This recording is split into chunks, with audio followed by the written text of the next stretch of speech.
1982년 9월 미국 일리노이주 시카고는 여느 때와 다름없이 활기차고 평화로운 도시였습니다. 학교는 수업으로 가득했고 직장인들은 바쁘게 하루를 시작했으며 가족들은 저녁 식사를 준비하며 소소한 행복을 누리고 있었습니다. 하지만 이 평온함은 단 한 알의 감기약으로 인해 순식간에 산산조각 났고 미국 사회 전체를 공포와 혼란, 그리고 깊은 의심에 빠뜨린 전례 없는 비극이 시작됩니다. 이 사건은 오늘날까지도 풀리지 않은 미스터리로 남아있으며 현대 사회의 안전 시스템에 지대한 영향을 미쳤습니다. 9월 29일 아침, 12살의 어린 소녀 메리 켈러먼은 감기 증상으로 부모님이 사다 주신 타이레놀 캡슐을 복용했습니다. 평소와 다름없는 일상적인 약 복용이었지만 약을 삼킨 직후 메리는 갑자기 쓰러졌습니다. 가족들은 충격과 공포 속에서 그녀를 병원으로 급히 옮겼지만 의료진은 그 원인을 전혀 알지 못한 채 손 쓸 틈도 없이 아이는 몇 시간 만에 사망했습니다. 메리 가족은 갑작스러운 비극 앞에서 망연자실한 채 아무 말도 할 수 없었습니다. 사랑하는 딸을 잃은 슬픔과 함께 설명할 수 없는 죽음 앞에서 깊은 좌절감에 빠졌습니다. 그런데 불과 몇 시간 뒤 시카고 북부 지역의 한 가정에서 27세 남성 아담 제닛이 비슷한 증상으로 사망하는 사건이 발생합니다.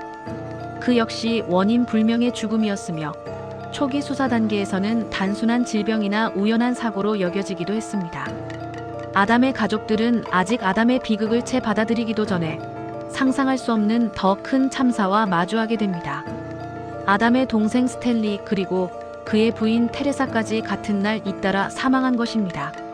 같은 집에서 같은 가족 구성원들이 같은 날 모두 세상을 떠났다는 충격적인 사실은 수사관들을 극심한 혼란에 빠뜨렸습니다. 이는 단순한 우연을 넘어선 어떤 거대한 음모나 초자연적인 현상을 의심할 정도로 이해하기 어려운 상황이었습니다. 시카고 전역에는 불길한 그림자가 드리워지기 시작했습니다. 이 모든 죽음에는 겉으로 보기에 공통점이 전혀 없었습니다. 피해자들은 10대 소녀부터 20대 성인 남녀까지 나이도 달랐고 각기 다른 직업을 가지고 있었으며 심지어 거주하는 지역마저 달랐습니다. 처음에는 서로 전혀 관련이 없는 개별적인 사건들로 여겨졌습니다. 하지만 수사 당국이 사건을 파고들면서 이들을 섬뜩하게 연결하는 단 하나의 공통된 연결고리가 존재한다는 사실이 드러났습니다. 바로 그들이 모두 복용했던 약국에서 판매되는 흔한 감기약 타이레놀이었습니다. 이 발견은 사건의 성격을 완전히 뒤바꾸는 결정적인 단서가 됩니다. 경찰과 FBI는 즉시 피해자들의 자택을 면밀히 수색했고 그 과정에서 개봉된 타이레놀 병들을 발견했습니다. 이 약들을 수거하여 정밀 분석한 결과 경악스러운 진실이 밝혀졌습니다. 타이레놀 캡슐 안에 원래 들어있어야 할 진통제 성분 대신 치명적인 독극물인 청산가리가 들어있었던 것입니다. 단 한 캡슐에 포함된 청산가리 양은 성인 한 명을 즉사시킬 수 있는 치사량의 수백 배에 달하는 엄청난 양이었습니다. 이 소식은 미국 전역을 충격과 공포, 그리고 전례 없는 혼란으로 몰아넣었습니다. 안전하다고 믿었던 상비약이 죽음의 매개체가 되었다는 사실에 사람들은 경악을 금치 못했습니다. 이 사실이 언론을 통해 발표되자 미국 사회는 순식간에 극심한 공황 상태에 빠졌습니다. 주요 언론들은 감기약이 사람을 죽인다 라는 자극적인 헤드라인과 함께 이 사건을 대서특필했고 전국적으로 비상이 걸렸습니다. 시민들은 집에 보관하고 있던 타이레놀을 쓰레기 봉투에 던져버렸고 많은 이들이 약품 캐비닛을 비우며 불안감을 표출했습니다. 전국의 약국 진열대에서는 타이레놀 제품이 순식간에 사라졌고 이와 더불어 전국 각지에서 250건이 넘는 타이레놀 의심 신고가 폭주했습니다.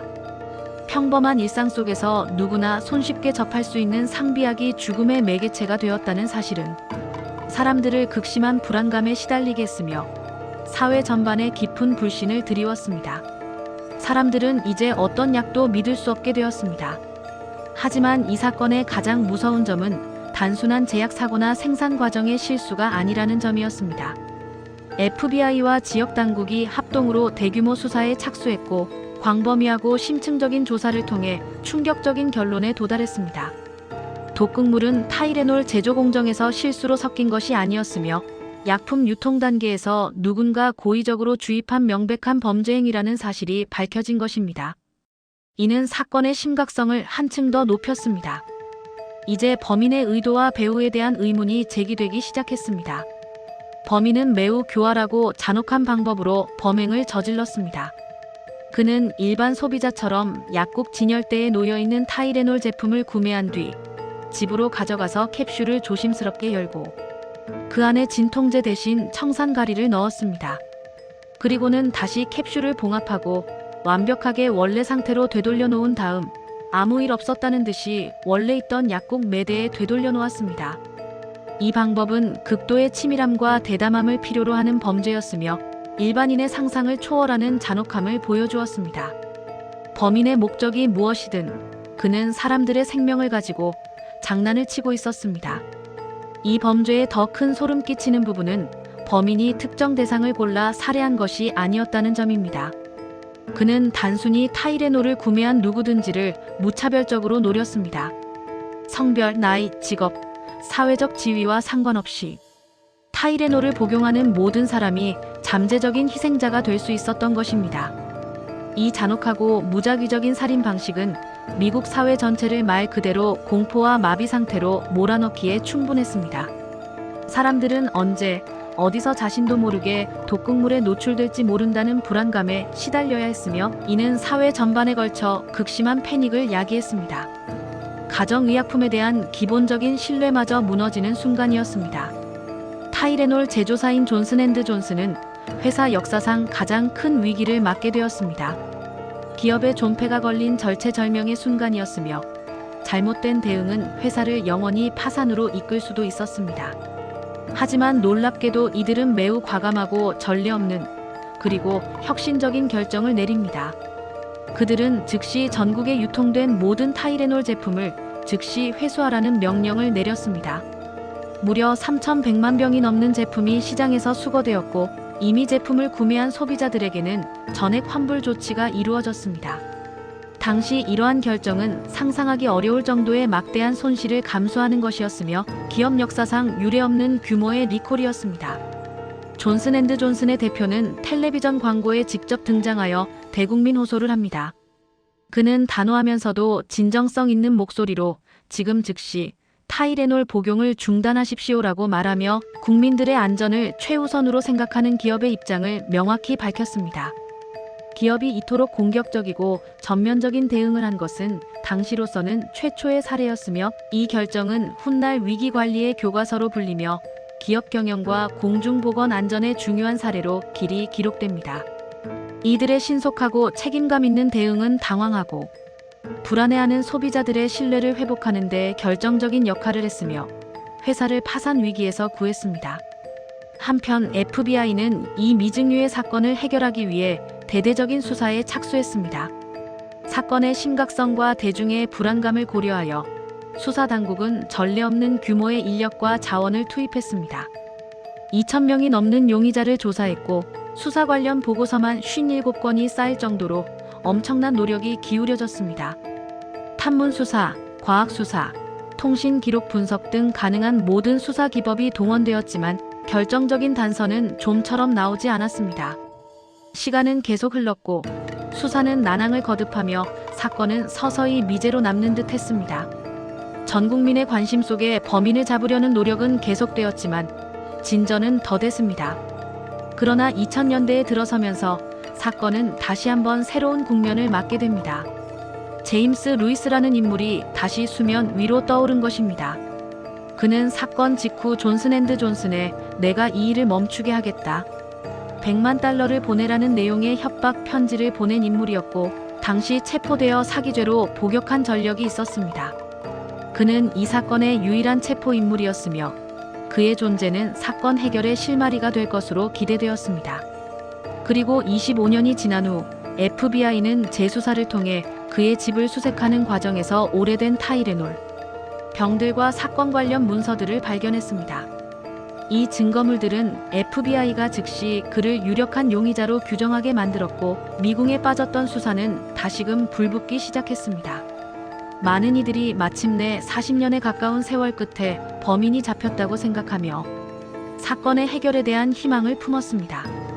하지만 문제는 간단하지 않았습니다. FBI는 제임스 루이스가 범인이라고 확신했지만 그를 범인으로 입증할 직접적이고 명확한 증거가 부족했습니다. 루이스는 일관되게 나는 무죄다. 나는 그저 편지를 보냈을 뿐 범행과는 무관하다라고 주장했고 FBI는 우리는 그가 범인이라고 믿지만 법적인 증거는 아직 미흡하다고 말했습니다. 결국 법적 기준을 충족시키는 명확한 증거는 끝내 확보되지 않았고 상황은 다시 답보 상태에 빠졌습니다. 범인의 윤곽은 보였지만 잡을 수 없는 안타까운 상황이었습니다. 2023년 미해결 사건 재수사가 공식적으로 추진되면서 제임스 루이스를 기소하기 위한 막바지 단계에 이르렀습니다. 수사팀은 그의 범행을 입증하기 위해 마지막 노력을 기울였으며 많은 이들이 40년이 넘은 이 미제 사건의 진실이 드디어 밝혀질 것이라고 기대했습니다. 하지만 그해 7월, 제임스 루이스는 갑작스럽게 사망합니다. 그의 죽음으로 사건은 다시 원점으로 돌아가 버렸고 진실은 영원히 묻히는 듯 했습니다. 범인을 잡을 마지막 기회마저 사라져버린 것입니다.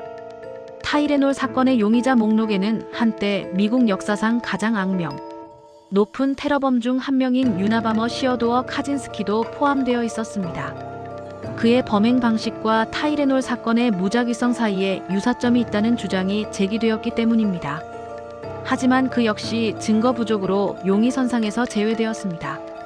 결국 오늘날까지도 이 사건의 진짜 범인은 아무도 알지 못합니다. 누가, 왜 감기약에 청산가리를 넣었는가? 이 질문에 대한 명확한 답은 여전히 오리무중입니다. 수많은 추측과 이론만이 난무할 뿐입니다. 범행 동기에 대한 여러 추측만이 무성합니다. 존슨앤드존슨의 텔레비전 광고 때문에 시장 점유율이 폭락한 타이레놀의 아기를 품은 경쟁 제약회사 직원이거나 무작위 살인을 즐기는 사이코패스 범죄자였을까? 아니면 제약회사를 겨냥한 특정 목적을 가진 협박범이었을까? 혹자는 기업을 상대로 한 테러 행위로 보기도 합니다. 그 어떤 것도 명확하게 밝혀지지 않았으며 범인의 정체와 동기는 여전히 베일에 쌓여 있습니다. 하지만 이 끔찍하고 미스터리한 사건이 미국 사회에 남긴 확실한 유산은 단 하나 있습니다. 바로 1982년 시카고 타이레놀 살인 사건은 미국의 약품 포장 방식을 완전히 바꿔놓았다는 것입니다.